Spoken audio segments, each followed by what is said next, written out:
Olá pessoal, aqui é o professor William. Estamos aí dando continuidade ao nosso curso sobre a história da filosofia no Ocidente. Estamos aí falando sobre Platão, estamos no terceiro período da filosofia antiga, da filosofia grega, que trata justamente ali do período ontológico ou período da grande síntese. É um período marcado ali principalmente pelas ideias de Platão e de Aristóteles. E hoje vamos continuar falando um pouquinho ali sobre Platão. Estamos agora na nossa sétima aula sobre Platão. Serão 20 aulas sobre Platão, estamos na sétima aula. E hoje vamos continuar falando um pouquinho ali sobre a filosofia, o pensamento e as ideias de Platão. Estamos falando um pouquinho sobre as obras de Platão, então, desde ali da nossa segunda aula, que eu comecei a falar um pouquinho sobre as obras de Platão, os problemas ali das obras, a questão da cronologia, da autenticidade dos escritos. Agora a gente está adentrando um pouquinho na questão assim, dos comentários sobre algumas obras em específico. Nas aulas anteriores nós tratamos ali especialmente sobre as obras ali que teriam, de certa forma, ali uma relação direta com a filosofia, com o pensamento socrático. Hoje nós vamos continuar aí dando sequência e vamos tratar especificamente do pensamento sofístico, o pensamento dos sofistas. Então hoje nós estamos na aula 48 e a aula 48 trata-se da polêmica contra os sofistas. Hoje a gente vai tentar conhecer um pouco melhor ali a filosofia de Platão, também por via indireta, digamos assim, o pensamento de Sócrates e as críticas de Platão ao pensamento dos sofistas. Lembrando que nós já trabalhamos também os sofistas lá no segundo período da filosofia grega, que foi o período antropológico, não é? Que é marcado ali pelo pensamento dos sofistas e também marcado ali pelo pensamento do Sócrates, né? Então nós estamos no terceiro período, dando continuidade de certa forma aí à história da filosofia. Então, beleza, nas aulas anteriores ali nós trabalhamos aquela questão da virtude, certo? Na aula número 47, trabalhamos a questão ali, o que era a virtude, se a virtude era uma coisa ou eram várias, né? Então, em alguns diálogos do Platão, nós vemos ali que ele trata de, digamos assim, de questões como coragem, a amizade, o amor, etc, tá? Então, todas essas questões aí sempre caem numa outra questão principal, que o que é a virtude? A virtude é única ou a virtude se apresenta de várias formas, né? Então, nós vimos ali na aula anterior, né, justamente que a virtude ela se apresenta de uma determinada forma.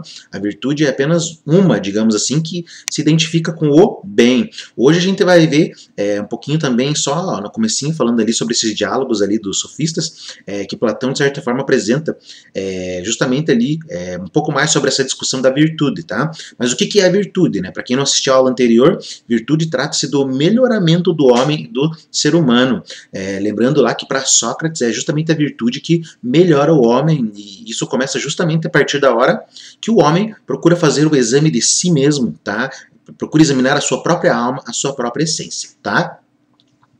Então a tese da unidade da virtude, né, e sua relação com o saber apresenta-se de maneira positiva no Protágoras. Protágoras é um diálogo de Platão. Mas como assim se apresenta de maneira positiva? Porque é nesse diálogo que Platão vai falar da questão da virtude ser única, digamos assim, da unidade da virtude. Porque nos diálogos anteriores o Platão não fala isso diretamente. O Platão deixa, digamos assim, entrever que a virtude é única, mas ele não chega a afirmar. Só nesse diálogo aí para frente, né, no Protágoras, que ele começa a falar da questão da virtude única, digamos assim, tá?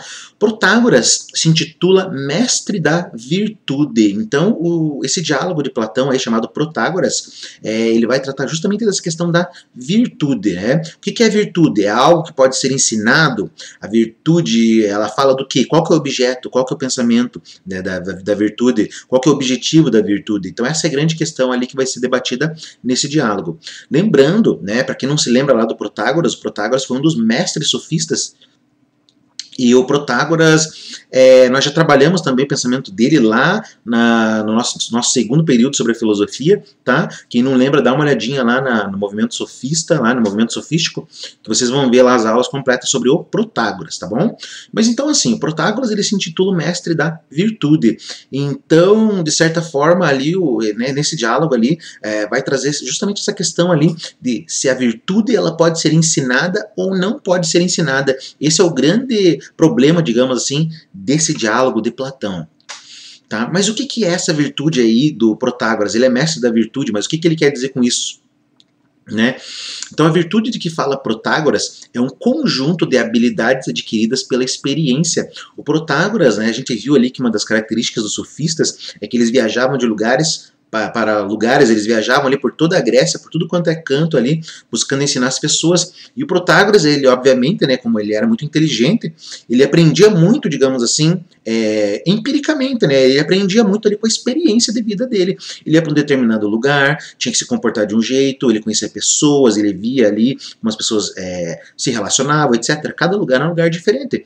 Então o Protágoras, ele aprendeu muita coisa, obviamente, com a sua experiência, ele viajou muito, e toda essa virtude, digamos assim, que ele fala, na verdade é um conjunto de toda essa experiência que ele adquiriu, tá? E o Protágoras ali vai trazer nesse diálogo, justamente, né, o Platão vai trazer nesse diálogo que, nesse caso aí, para Protágoras, a virtude é um patrimônio privado, não se transmite, tá? Então ele traz essa ideia que é bem interessante e bem legal, serve pra gente pensar. Para ele, de certa forma, a virtude não pode ser ensinada, porque a virtude é uma coisa que você adquire com a tua experiência. Como que você melhora a si mesmo? É pela experiência de vida, pela experiência ali do dia a dia.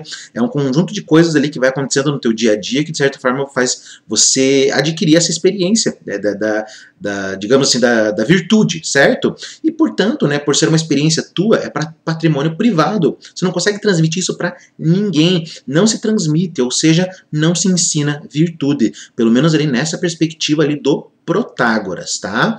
E daí o diálogo vai, eles continuam discutindo, e daí chega-se à conclusão, né? Obviamente é uma conclusão lá, que já vem desde a época do Sócrates, mas o Platão reforça que a única coisa que se pode transmitir a outras pessoas é a ciência.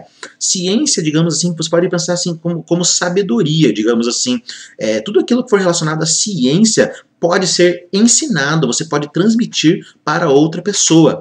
Então, né, se Protágoras fala o seguinte, virtude não pode ser ensinada, e o Sócrates vai dizer, a ciência pode ser ensinada, então aqui você tem a ideia de que virtude não é ciência, tá? Mas a gente já viu em Sócrates que Sócrates identifica virtude e ciência, ele fala que virtude e ciência é a mesma coisa. Então lá para Sócrates, e tanto também para Platão, virtude e ciência, obviamente, digamos assim, se identificam, e logo a virtude pode ser ensinada. Protágoras vai falar, não se ensina ser virtuoso. Você não ensina a virtude, tá?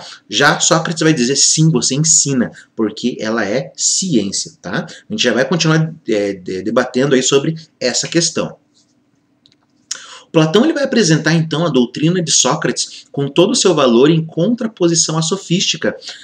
Então o Platão ali nesse diálogo, ali nesses outros diálogos também que eu vou trazer daqui a pouco, ele vai mostrar ali a grande diferença entre o ensino de Sócrates e o ensino dos sofistas, né? Então lembrando que durante muito tempo na história da filosofia, o pensamento sofista, ele de certa forma ali foi considerado de maneira pejorativa, as pessoas não gostavam muito, né? Porque elas sempre se pautaram pelas ideias ali de Platão, Sócrates e Aristóteles, e como esses autores, de certa forma, criticam os sofistas, a história da filosofia inteira considerou os sofistas, digamos assim, como autores, de certa forma, ali que talvez não fossem tão relevantes e importantes, mas hoje em dia a gente sabe que os sofistas são muito importantes, são autores assim que merecem, né, que sejam estudados, merecem toda uma dedicação. Mas aqui nesse diálogo a gente vai ver ali que o Platão consegue opor, digamos assim, o que o Sócrates ensina, a maneira como o Sócrates ensina e a maneira como os sofistas ensinam, tá? Lembrando que a gente já discutiu também sobre tudo isso lá nas nossas aulas anteriores. Se vocês tiverem dúvida, vejam lá os vídeos sobre sofistas e vejam os vídeos lá sobre Sócrates que vocês vão entender perfeitamente.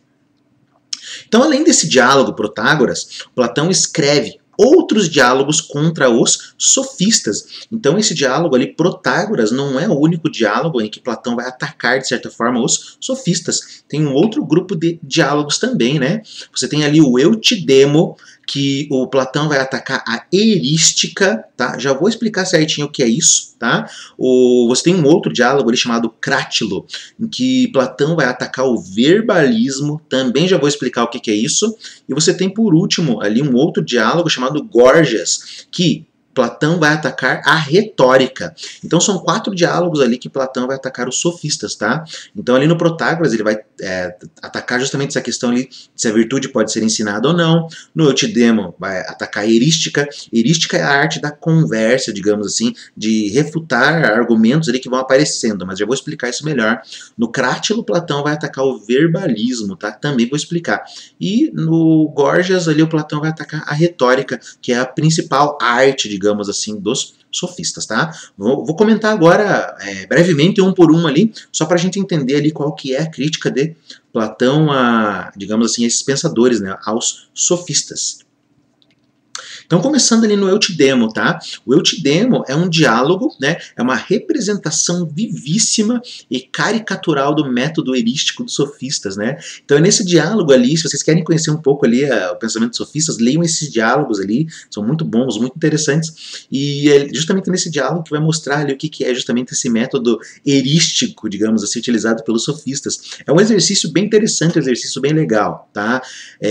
Então, assim, a erística é a arte de lutar com palavras e de refutar tudo que você vai dizendo, seja falso ou verdadeiro, tá? Então a erística é justamente isso. Você está debatendo com uma pessoa, a pessoa apresenta um argumento, esse argumento é um argumento válido, mas você vai ter que dizer que é falso de qualquer maneira.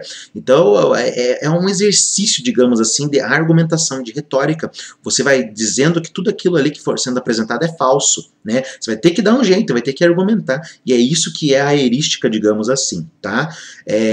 Então é uma arte, assim, de, digamos assim, dialogar, conversar e refutar tudo aquilo que está sendo apresentado. É isso que é a erística. Lá nas nossas aulas sobre os sofistas também falei sobre os sofistas erísticos, de certa forma, e a gente viu que eles eram, de certa forma, pensadores, ali, autores, que descaracterizaram esse movimento sofista, né? Porque isso, de certa forma, ali caiu na graça do povo, digamos assim, porque não é o mais sério, o mais substancial do pensamento sofista, né? A erística é considerada quase como uma brincadeira, digamos assim. Mas é interessante, ali é um método bem legal, é um exercício pro pensamento, tá? Ó, ali você vai ter uma discussão, né, nesse diálogo ali, Eutidemo, entre o Eutidemo e o Dionisodoro, tá? Os dois estão discutindo sobre quem pode aprender, tá? Então a grande questão aqui, a grande discussão desses dois personagens é a seguinte, né? Quem é que pode aprender? É aquele que sabe ou é aquele que não sabe, tá? O que não sabe, né? A gente pensa assim, aquele que não sabe, ele provavelmente pode aprender. Mas como que ele pode aprender sendo que ele não sabe, tá? Aí você vai cair, de certa forma, numa espécie de paradoxo. Se eu não sei, como eu vou saber? Como eu vou saber que eu não sei, se eu não sei? Tá? Meio confuso isso aí, mas é interessante. E também tem um outro lado, né? Se eu sei, como eu vou aprender? Tá? Como que eu vou aprender se eu já sei? Tá? Então eles vão chegar ali à conclusão, né, que de certa forma nada é verdadeiro, digamos assim, nada é falso, perdão, nada é falso, tudo é verdadeiro, tudo é aceitável, tá? Então eles estão discutindo ali sobre essa questão de quem que pode aprender ou não, se é aquele que sabe ou aquele que não sabe. O que não sabe não pode aprender porque ele não sabe, e o que sabe também não pode aprender porque ele sabe, tá? Então essa é a questão que eles vão discutindo aí. A erística é justamente isso, eles ficavam discutindo, debatendo essas coisas aí o dia inteiro, tá? Então a base desse pensamento erístico aí defende, né, que tudo é verdadeiro. E a gente já viu isso também lá, principalmente com o pensamento do Antístenes, o fundador da escola cínica, que ele vai dizer que tudo é, de certa forma, ali verdadeiro. Tá bem interessante também, bem legal ali fazer relembrar ali a ideia desses pensadores, tá? O Sócrates, obviamente, não vai concordar com isso, né? Ele vai aparecer depois no diálogo ali e vai começar a refutar as ideias do Eutidemo e do Dionisodoro. Tá? O Sócrates vai dizer, né, que se tudo fosse verdadeiro, não haveria nada para ensinar ou aprender. Tá? Então ele vai trazer essa questão, ele vai dizer assim, se tudo é verdade, não tem nada para ensinar, porque tudo é verdade. Se você não tem nada para ensinar, também não tem nada para aprender, porque tudo é verdadeiro. A grande questão do conhecimento aqui, a gente não pode esquecer aquela que a gente lida com a ignorância. Tá? Quando você não tem conhecimento sobre alguma coisa, ou você tem um conhecimento errado, tá? A maneira que você aprende é consertando o erro, tá? de certa forma ali, tirando aquela ignorância, né? Mas se tudo é verdadeiro, então não existe erro, então não existe ignorância, então não se pode ensinar e não se pode aprender. Esse vai ser o argumento do Sócrates. Ele vai dizer assim, se tudo é verdadeiro, como afirmavam ali os pensadores ali da erística, então não se tem nada para ensinar e nada para aprender. Daí o Sócrates, né, vai trazer a ideia da filosofia dele, né, na verdade ali o Platão também vai trazer, né, porque o Platão, falando ali através de Sócrates, vai dizer o seguinte, só se pode ensinar a sabedoria, só se pode transmitir a sabedoria, e só se pode aprender amando a sabedoria, ou seja, só se pode aprender sendo de certa forma um filósofo. Filósofo é aquele que ama o saber. Se você ama o saber, se você ama o conhecimento, você vai aprender, tá? E você só pode ensinar também se você ama isso, né? Se você não ama, provavelmente você não ensina, tá? É isso que o Sócrates vai trazer ali nesse diálogo ali do Eutidemo, tá? Então são essas questões ali, o Platão. Então, de certa forma, ele vai apresentar o pensamento dos sofistas e sempre vai trazer ali as ideias do Sócrates para mostrar a diferença entre as duas formas de pensamento. Então, ali para os sofistas erísticos, né, tudo é verdadeiro, né, não tem nada falso. Tudo é verdadeiro, tudo é aceitável. Por quê? Porque você pode argumentar, né? Sócrates já vai dizer que não. Se tudo fosse verdadeiro, não teria nada para se ensinar e nada para aprender, tá? Então, essa é uma diferença bem interessante ali entre o pensamento socrático e o pensamento dos sofistas, tá? O diálogo, então, deixa de ser crítica do procedimento sofista e torna-se exortação do filosofar. Então, ali, né, o Platão, ele vai, no começo, ele vai criticar o pensamento dos sofistas e depois, ali no finalzinho do diálogo, ali, ele vai começar a mostrar o que é esse filosofar, que é justamente amar o conhecimento, tá? Então, o diálogo ali, com o passar do tempo, muda de figura. Tá? E vai apresentar também ali o objetivo da filosofia, pelo menos ali de acordo com Platão, né?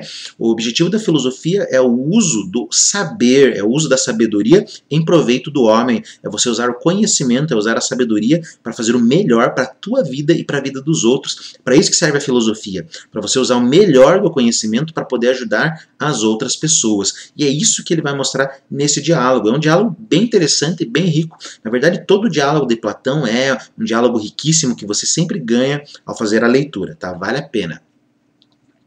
A filosofia, né, ele vai mostrar também ali nesse diálogo, é a única ciência em que o fazer coincide com o saber serviço do que se faz, tá? Isso aqui é bem interessante. A filosofia é a única ciência ali, de certa forma, né, que você, ao ensinar, você também aprende, tá? E ao aprender, digamos assim, você tem ali mais bagagem para ensinar. Então é uma coisa ali que vai levando a outra, né? A filosofia, ela produz conhecimento ao mesmo tempo que ensina a utilizar o próprio conhecimento para a utilidade e felicidade do homem. A partir do momento que você usa o conhecimento, a sabedoria para ajudar as pessoas para o bem, para a felicidade do outro, você automaticamente também está aprendendo. Você sempre aprende alguma coisa, você está sempre aumentando o teu conhecimento, a tua sabedoria, tá? Conhecimento e sabedoria não tem a ver só com você fazer prova, fazer avaliação, você assistir videoaula, você ler livros e tal. A questão da sabedoria aí está muito ligada também à maneira como você age, à atitude, tá? Então essa é uma questão bem interessante ali. Muitos autores falam que Platão só fica no mundo das ideias, a filosofia de Platão não é prática. Já mostrei em outra aula que a filosofia de Platão é muito prática, e isso aqui também é uma outra prova, que ele vai dizer o seguinte: a questão do conhecimento também tem a ver com a maneira como você faz, a maneira como você age, tá? Não é só ficar em casa lendo livro, não é só ficar em casa estudando, mas é usar teu conhecimento para ajudar o próximo, para ser uma pessoa boa, tá bom? Então acho que essa é a grande ideia ali da filosofia do Platão. Há também, né, o Platão ali ele vai apresentar num outro diálogo chamado Crátilo a questão da erística. Ele afirma que a erística ela se liga de certa forma a um verbalismo, né? Então a erística é justamente esse ato de refutar, digamos assim, essas ideias, essas frases, esses argumentos que vão aparecendo. O verbalismo de certa forma é uma valorização da palavra ao invés da ideia, tá? Então muitas vezes os sofistas ali usavam palavras ali complexas, bonitas, cheias de charme, mas que de certa forma não tinham essência nenhuma, que é o que nós vemos assim, talvez esse seja um dos grandes problemas do dia de hoje. As pessoas gostam ali de colocar no WhatsApp, nas redes sociais, frases bonitas, frases de efeito, mas que no fundo não passam de verbalismos, porque são palavras que não significam absolutamente nada. São palavras ali que parecem ser bonitas, mas no fundo não possuem essência nenhuma. São iguais aquelas pessoas ali que são bonitas por fora, mas por dentro são uma porcaria. Então acho que é isso, esse verbalismo é justamente essa forma como você rearranja um argumento, ali, as palavras para parecer bonito, mas no fundo ele não tem essência nenhuma. E os sofistas, eles eram mestres nessa argumentação, deixar ali o argumento bonito, mas quando você ia analisar, não havia nada por baixo do argumento. Lembrando que o Crátilo, né, que é o nome desse diálogo, foi um dos discípulos ali de Heráclito, né, que a gente também trabalhou ali, lá no nosso primeiro período da filosofia, lá no começo do nosso curso, tá? Qual que é o problema desse diálogo ali do Crátilo? O problema desse diálogo é o de ver se a linguagem é verdadeiramente um meio para ensinar a natureza das coisas. Esse diálogo aqui ele já é um pouco mais complexo, um pouco mais difícil, porque ele vai trazer uma questão assim que é muito importante ali para a teoria da linguagem, para a linguística, para a filosofia da linguagem, vai trazer questões assim que permanecem até os dias atuais, que é justamente entender o que é a linguagem, tá? Então nesse diálogo ali a gente vai ver nós vamos ver 3 perspectivas ali de como Platão vai entender justamente a questão da linguagem, da fala, e justamente atacando os sofistas é que Platão vai mostrar, de certa forma, ali como que se caracteriza a sua filosofia, o seu pensamento. Ó, Platão considera que todo instrumento deve ser adequado ao desígnio para que foi construído. Assim, a linguagem deve ser adequada a fazer-nos discernir a natureza das coisas. Então, esse é o objetivo ali da linguagem, segundo Platão. A linguagem deve fazer a gente entender ali, digamos assim, de certa forma, visualizar a essência das coisas, a essência dos objetos. Quando a gente parte de uma atitude ali como um verbalismo, você vê que por baixo daquelas palavras bonitas não existem nada. Muito pelo contrário, né? Na filosofia de Platão, toda palavra ali, toda frase está encaixada e procura, de certa forma, representar alguma coisa ali, principalmente aquela questão da ideia, das essências e tal, que a gente vai discutir ali mais para frente, tá? O Platão vai tratar, então, de certa forma, a linguagem ali como um instrumento, e o instrumento ele tem que ser adequado ali para aquilo que ele foi feito. E qual que é o objetivo da linguagem? O objetivo da linguagem é mostrar, é revelar, deixar assim entrever a natureza das coisas, tá? Vou comentar um pouquinho sobre isso mais para frente também. Então ele vai continuar falando que todo o nome deve ter uma certa justeza, né? Isto é, deve imitar e exprimir, na medida do possível, por meio de letras e de sílabas, a natureza da coisa significada. Então, tudo aquilo que você fala, tudo aquilo que você escreve, tudo aquilo que você pensa, deve ter uma essência pré-definida. Ela deve ter uma realidade, não deve ser apenas palavra no vazio, tá? O método erístico era justamente isso, eles ficavam discutindo ali coisas que não tinham realidade alguma, tá? Justamente essa questão ali, quem aprende, aquele que sabe ou aquele que não sabe? Isso, na verdade, não tem uma realidade, isso é apenas discussão, é apenas um jogo de palavras, é quase igual aos paradoxos. Os paradoxos também, de certa forma, ali, a grande maioria são um jogo de palavras que, de certa forma, não influenciam em nada no real, no mundo real. Tá? Então o Platão vai trazer essa ideia ali que a linguagem, de certa forma, ela deve deixar entrever alguma essência, alguma substância, algum determinado objeto. O Crátilo, que é o personagem, digamos assim, desse diálogo ali, por isso que o diálogo tem o nome dele, ele afirmava que a ciência dos nomes é também a ciência das coisas. Então o Crátilo ali tem uma posição de que conhecer o nome é conhecer a coisa. Nome e coisa tem ligação. O nome de um determinado objeto determina esse objeto, tá? Se eu chamo algo de natureza, a natureza é um nome, mas a natureza tem por objeto a própria natureza. Então conhecer o nome é conhecer o objeto. Mesma coisa eu falo Deus, né? Conhecer o nome, Deus, seria a mesma coisa que conhecer um objeto, Deus. Então há existência entre nome e objeto. O Crátilo vai fazer a defesa desse argumento aí, tá? Tá? Então o Cratilo vai trazer que a única forma de conhecer as coisas é conhecendo pelo nome. Só se conhece o nome, tá? Igual quando a gente fala de Deus, só se conhece o nome, tá? Porque o objeto ali, que a gente nomeou como Deus, isso não é conhecido. O nome a gente conhece, mas o objeto não. Mesma coisa quando eu falo natureza. Natureza é um termo muito amplo. Eu conheço o nome, mas eu não consigo conhecer aquele objeto, aquela coisa que está ali. E o Cratilo vai falar, só se pode ensinar o nome. Então, quando você aprende alguma coisa, segundo o Cratilo, você só aprende o nome.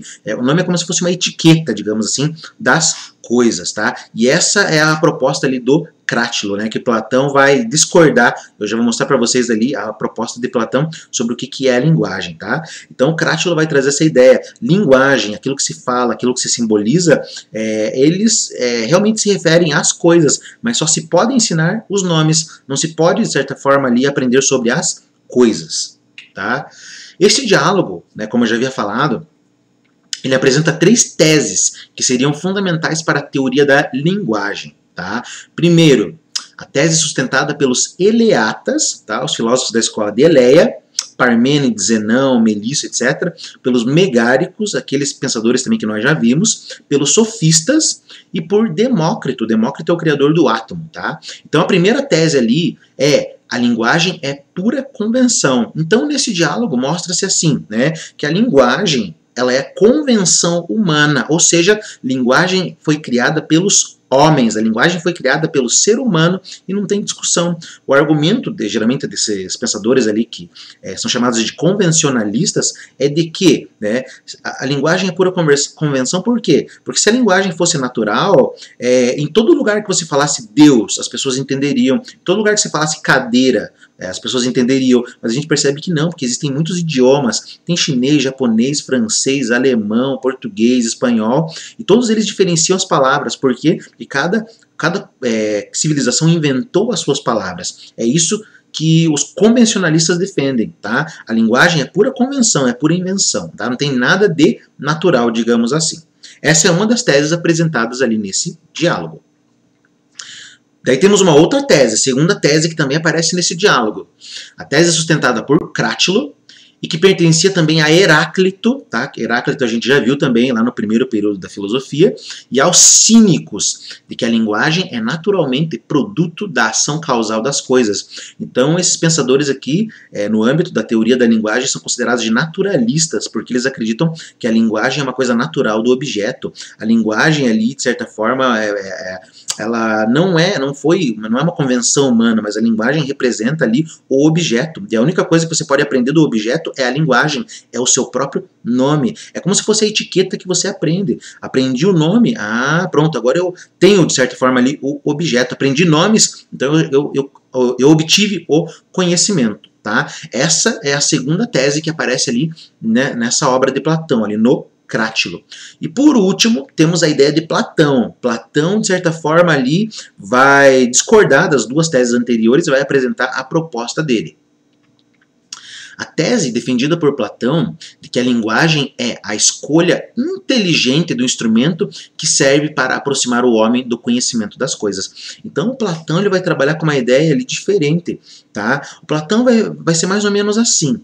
A linguagem, ela é convenção humana, tá, beleza, ela é convenção humana, mas ao mesmo tempo ela é aquilo que foi escolhido de melhor para representar a natureza das coisas, ou seja, para representar a essência das coisas, aquilo que as coisas são de verdade, tá? Então essa é a ideia de Platão. A linguagem é um instrumento que serve para designar a natureza, a essência das coisas. Esse também é um dos objetivos ali, aliás, é uma das ideias ali que a gente vai ver mais tarde, que é um dos motivos porque Platão critica a arte, porque a arte, ela também, de certa forma, é uma linguagem, mas é uma linguagem que não tem uma essência, ela cria coisas ali que são ilusórias, digamos assim.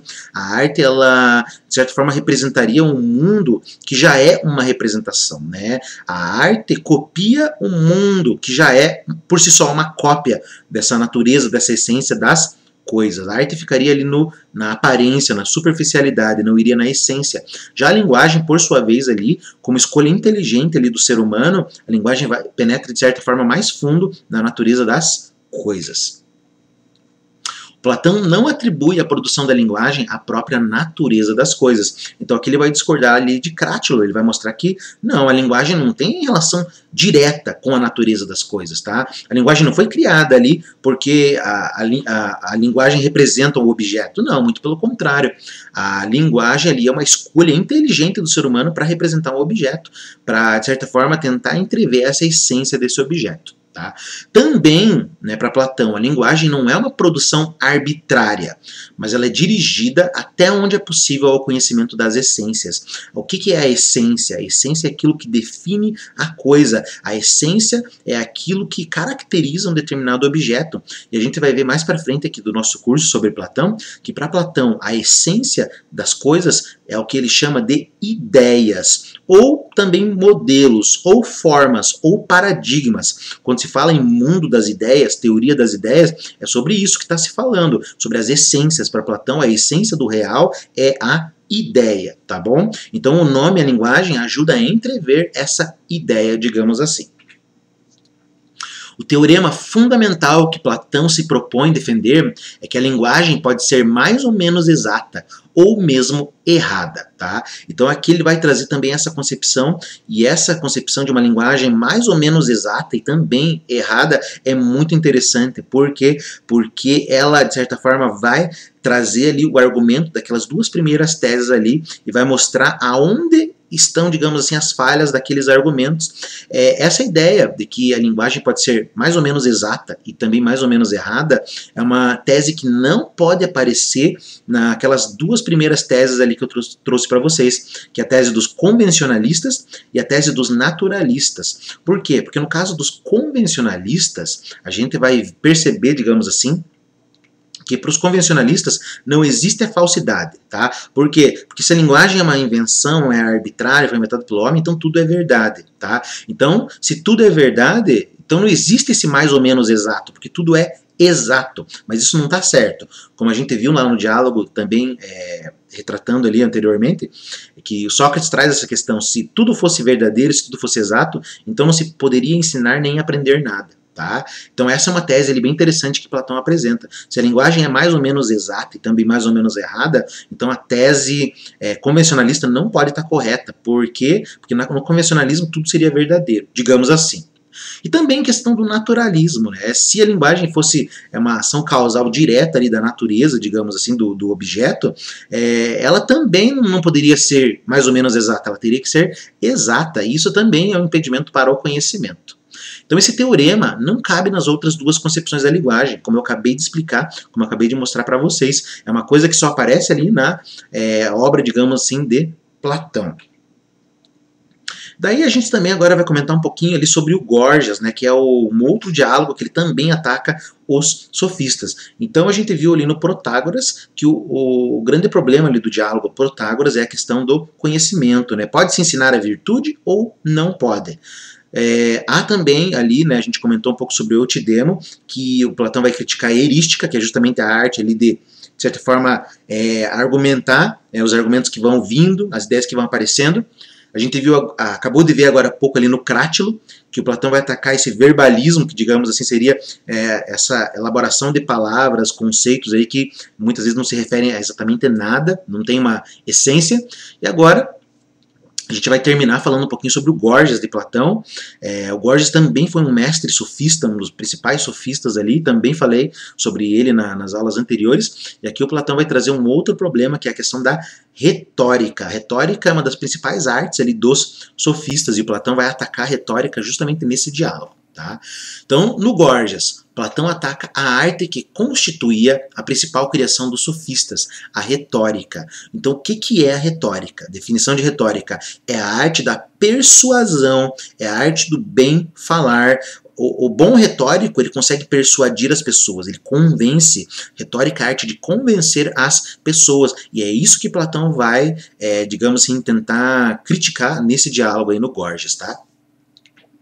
Então a retórica pretendia ser uma técnica de persuasão, a qual parecia completamente indiferente à tese a defender ou o assunto tratado. Então, quando a gente falou dos sofistas, nós já comentamos sobre essa questão da retórica, que a grande questão da retórica permitiria uma liberdade da linguagem, porque a retórica não tem objeto. A retórica é uma arte que qualquer assunto que aparecer ali, você vai conseguir convencer a outra pessoa. Não importa se é verdadeiro, não importa se é falso, porque a retórica é essa arte, a arte de convencer, persuadir. A retórica, por não ter um objeto, de certa forma ela é livre, porque você pode fazer o que você quiser com ela, mas isso é um grande problema, tá? Que é o que Sócrates que é o que Platão vai trazer aqui.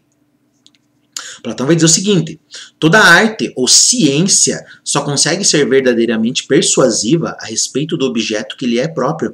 Então esse é o primeiro argumento que Platão vai trazer ali. Só se existe persuasão verdadeira quando uma determinada arte ou ciência tem o seu determinado objeto. Como a retórica não tem objeto, então Platão vai logo dizer: retórica não tem objeto, então não é arte, então não é ciência, portanto não pode ser uma persuasão. É isso que Platão vai atacar. Só pode ser persuasivo aquilo que tem um determinado objeto, aquilo que tem um determinado assunto. A retórica não tem objeto próprio. Segundo Platão, a retórica só convence de verdade aquele que é ignorante, aquele que conhece as coisas superficialmente. Quem tem um conhecimento um pouco mais aprofundado sobre as coisas não cai nas lábias de um retórico, não cai, digamos assim, na ilusão, na enganação, na mentira. Tá? Então Platão vai trazer isso. Pelo fato da retórica não ter um objeto, ela só vai iludir, só vai enganar, digamos assim, os trouxa. Tá? E isso é interessante também notar, né? Que a gente trabalhou lá nas aulas anteriores que, pelo fato da retórica não ter um objeto, ela é livre. Isso é um mérito, é bem interessante. Mas aqui Platão vai mostrar: se não tem um objeto, não é arte, não é ciência. E pelo fato de não ter objeto, não consegue ser persuasiva de verdade. Só vai enganar aquele que é bobinho. Tá? Então, também é um argumento ali bem interessante que o Platão vai trazer ele para criticar a retórica. Então, como nós vimos, não é uma arte, somente oferece aparências. Então a retórica, ela só oferece ilusões, ela só oferece mentiras. A pessoa que quer te persuadir, que quer te convencer de alguma coisa, a pessoa vai utilizar ali uma série de argumentos que geralmente são ilusões, enganações, mentiras, para poder te convencer ali a fazer ali o que a pessoa deseja. Então não é uma arte, porque ela só trata de aparências. A retórica pode defender a injustiça, como nós falamos também sobre isso, que a retórica, por ser livre, ela pode servir tanto ao bem quanto ao mal. Você pode usar a retórica ali para defender a injustiça. E o Platão vai mostrar, né, que a injustiça não é uma coisa boa para o ser humano. O injusto não é vantajoso ao homem. Por quê? Porque a injustiça, de certa forma, ela vai estar ligado, digamos assim, a tudo aquilo que pode ferir o ser humano. Há um pensamento clássico ali do Platão que ele vai dizer, do Platão e do Sócrates, né, que eles vão dizer o seguinte, que é muito pior você cometer uma injustiça do que você sofrer uma injustiça. Se você comete uma injustiça, você está ferindo a si mesmo, você está machucando a si mesmo. Se você está sofrendo uma injustiça, obviamente você também vai sofrer, mas sofre mais aquele que pratica a injustiça. É isso que o Sócrates e o Platão vão trazer. Então, como a retórica pode defender esse tipo de coisa, ela pode trazer justamente isso, né? Que pode trazer essa questão de, digamos assim, que você vai defender o injusto, e portanto isso vai ser ruim para você, para tua alma, vai ser ruim para tua essência, vai ser uma coisa que vai pesar a tua consciência, digamos assim. Então Platão vai falar, né, a injustiça mancha a alma e não permite expiar a culpa. Tá? Então se a gente for jogar agora para um lado religioso, também é interessante pensar, porque aquele que consegue se safar através da argumentação ali, aquele que consegue usar a retórica para o mal, para justificar as suas maldades, ele nunca vai conseguir expiar a culpa, porque a questão da culpa é você justamente se arrepender pela maldade que você fez. Mas se você consegue todo momento justificar o mal, você nunca vai, digamos assim, se perceber como culpado, tá? Se a gente for encarar isso no nível religioso, né, e vamos parar para pensar, caso haja um julgamento divino, etc., você nunca está se eximindo ali da culpa, muito pelo contrário, você está pecando, de certa forma, cada vez mais. Então, a retórica é muito perigosa nesse sentido, ela pode justificar o mal, e a gente sabe que o mal não tem uma justificativa, tá? Um dos personagens desse diálogo ali, o Cállicles, ele expõe que a justiça é apenas convenção e que deve-se seguir a lei do mais forte. Então, justamente seguindo esse argumento ali da retórica, que pode defender a injustiça, o Cállicles vai dizer, mas não existe justiça. Justiça é uma invenção do homem, uma invenção do ser humano. Se você quer seguir a natureza, a gente tem que seguir a lei do mais forte. E o Platão vai mostrar que não, que essa é uma coisa também errada, porque justamente seguir a lei ali do mais forte, talvez ele seguir, digamos assim, a vontade, digamos assim, do mais forte, o prazer do mais forte, e tanto a vontade quanto o prazer, elas acabam trazendo coisas ruins ao homem, tá? Porque o prazer, de certa forma, ele nunca é saciado, a vontade nunca é saciada, o homem sempre precisa de mais, ele sacia um desejo, logo em seguida aparecem dois desejos ali que ele quer saciar. Então, essa questão da vontade e do prazer são necessidades, e isso está ligado, de certa forma, ali ao mal, ao sofrimento, porque o homem sempre deseja mais, e quando ele não consegue aquilo que deseja, ele sofre. Isso gera sofrimento. E Platão vai mostrar que justamente a única maneira ali do homem guiar o seu destino, a sua vida, é a partir da virtude, porque a virtude não está ligada a uma coisa ruim, muito pelo contrário, como nós vimos lá nas aulas anteriores, a virtude e o bem se identificam. Ser virtuoso, digamos assim, é agir bem, digamos assim, é estar conectado à ideia de bem, é uma ideia que não está ligada ao sofrimento. Se a justiça não existe, se a justiça é uma mera convenção, então a gente tem que seguir a lei do mais forte, então a gente vive como animal praticamente. A nossa vida é direcionada ali a satisfazer desejos, só que isso gera sofrimento. Platão e Sócrates vão dizer, uma vida feliz é uma vida guiada ali pela virtude, porque é uma vida ligada ao bem, que você, de certa forma ali, a única coisa que você vai necessitar é sempre, digamos assim, exercitar ali, tentar se melhorar como ser humano, como indivíduo, tá? Então Platão vai dizer ali, a vida humana deve ser guiada pela virtude, tá? Então, são esses 4 diálogos ali que nós trouxemos, que é justamente o título da nossa aula, que é a polêmica contra os sofistas. A gente percebe ali, né, que desse diálogo surge ali uma série de problemas, uma série de questões. O diálogo tenta responder algumas questões, alguns problemas, sim, mas ao mesmo tempo também a obra de Platão, quando ela resolve um problema, ela sempre cria outros, e a filosofia é assim, quando você acha que você resolve um problema, você acaba criando outros problemas, tá? Então aqui vai ter uma série de coisas que vão aparecer ali que a gente vai tentar responder durante ali nossas aulas sobre Platão. Nós estamos na 7ª aula, nas 13 aulas seguintes a gente vai tentar responder esses problemas.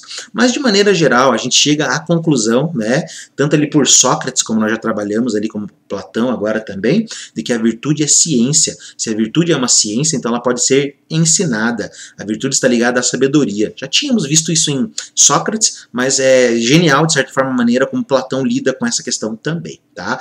Os problemas deixados ali por esses diálogos, eles estão relacionados assim à ordem do conhecimento e também à natureza das coisas, tá? Então, por exemplo, quando a gente fala assim, a virtude é uma ciência, a virtude pode ser ensinada, logo surge uma questão. O que é aprender?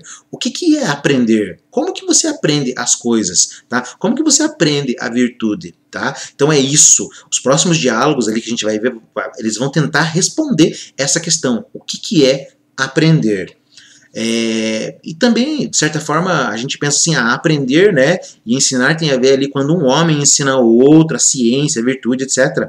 Mas daí também tem um outro problema. De que natureza é o vínculo entre os homens e a ciência? Qual que é a relação, qual que é a ligação dos homens, né, que querem aprender, que querem ensinar, com a ciência? Tem alguma coisa especial nisso ou não? E a gente vai ver com Platão ali que tem. Tá?